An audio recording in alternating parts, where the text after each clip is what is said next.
আমার শীতে পাখি কাঁপতাছে গো।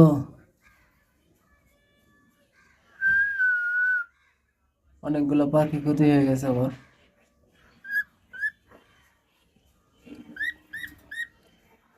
যারা পাখি পালন করেন তারা অবশ্যই সতর্ক থাকবেন, এই শীতে যেন পাখির কোনো ক্ষতি না হয়। হিটিং বাল্বের ব্যবস্থা করে রাখবেন।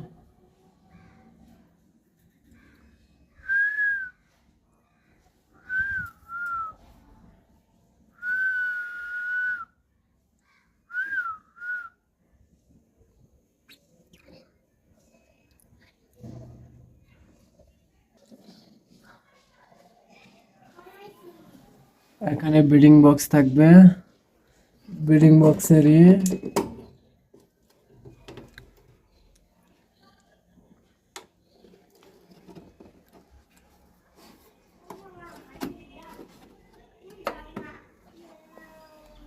এরকম করে ব্রিডিং বক্স সাজানো থাকবে। আমার পাখি কলোনির কাজ শুরু হয়ে গেছে, ইনশাল্লাহ আস্তে আস্তে সবই গোছানো হবে। আপনারা আমার চ্যানেলের সাথে যুক্ত থাকবেন। সবাইকে ধন্যবাদ। আসসালামু আলাইকুম।